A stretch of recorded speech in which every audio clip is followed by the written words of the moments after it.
Gabby, let's go, come on.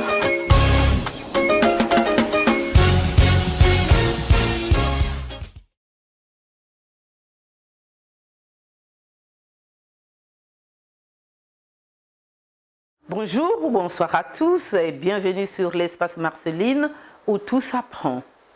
Bienvenue sur notre deuxième leçon. La fois passée, nous avons parlé des outils en ce qui concerne notre formation sur le renforcement des capacités et nous avons dit que tout s'apprend. En fait, tout s'apprend, c'est un programme de renforcement des capacités qui amène l'individu, un groupe d'individus ou même une nation à s'autonomiser.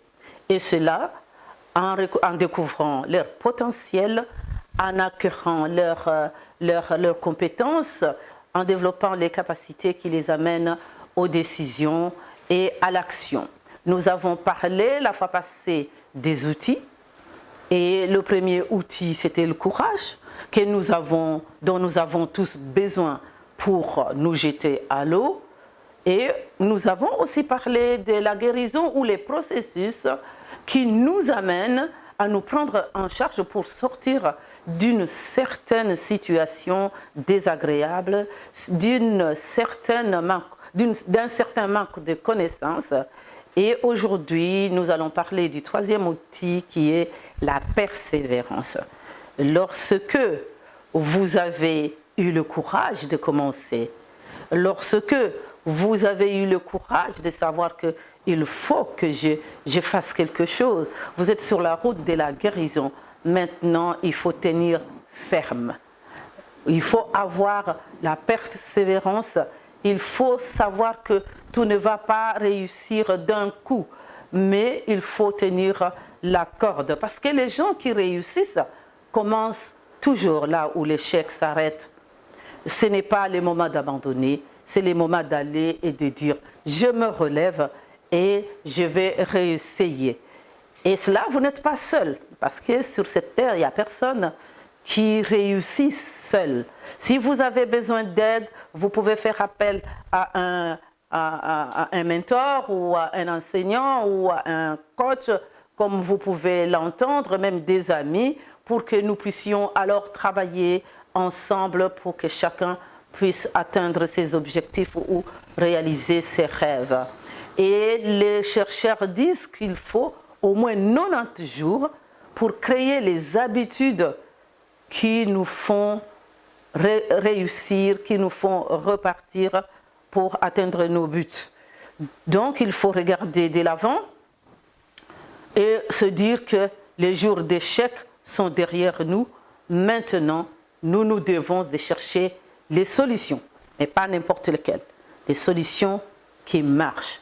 Dans mon parcours, j'avais tellement de questions et je cherchais quelqu'un qui pouvait me donner des réponses aux questions que je me posais. En tant que chrétien, j'ai commencé à faire la comparaison entre le développement des capacités dans les séculaires, ou ce que nous appelons communément le monde, et aussi dans l'Église de Dieu.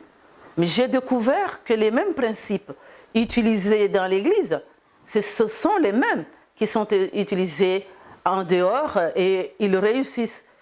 Tout simplement parce que les principes, c'est universel. Quiconque les utilise réussit, qu'on soit chrétien ou pas. Si on doit semer les maïs vont porter des fruits. Un chrétien le fait, c'est la même chose. Un non-chrétien va le faire, c'est la même chose. Et je dirais que le renforcement des capacités, c'est le message de l'Évangile. Par exemple, quand Jésus parlait aux gens qui venaient à lui, la personne lui disait « je suis malade ». Et lui posait la question « qu'est-ce que tu veux ?» Et la personne disait « je veux être guéri ». Et Jésus lui disait « tu es guéri ». Et la personne est renforcée dans sa foi. Et elle est guérie. C'est un message, c'est une bonne nouvelle. Et le message de l'Évangile, c'est la bonne nouvelle. C'est le message de renforcement des capacités. C'est comme cela que je l'ai compris. Si vous pouvez comprendre ça comme ça peut nous avancer. Les mots-clés, c'est les messages, les principes, les renforcements des capacités. Et lorsque moi, j'entends quelqu'un se poser des questions ou me poser la question, mais je ne sais pas moi qui je suis, qui suis-je et pourquoi personne ne me comprend, ça me renvoie directement au renforcement des capacités. Parce que personne ne peut ignorer qu'on a tout en nous, à moins qu'on ait quelques défauts, mais nous avons tout en nous qui attend tout simplement d'être renforcé. Les renforcements des capacités, ce sont des termes en vogue. Maintenant, on en parle à toutes les sauces. Vous allez entendre les renforcements des capacités des enfants à l'école, les renforcements des capacités des femmes chrétiennes ou des femmes maraîchères ou des papas ou encore des femmes enceintes. Mais généralement, on arrête là.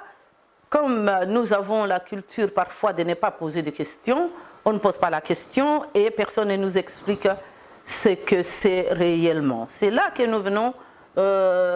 nous revenons à la définition.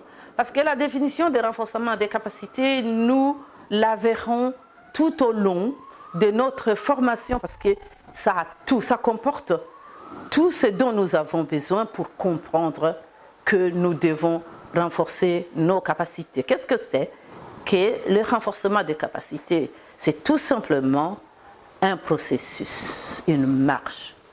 C'est un cheminement d'un individu, d'un groupe d'individus qui doivent être aidés et équipés, renforcés pour découvrir d'abord leur potentiel. Parce que beaucoup d'entre nous, nous ne savons même pas ce que nous avons.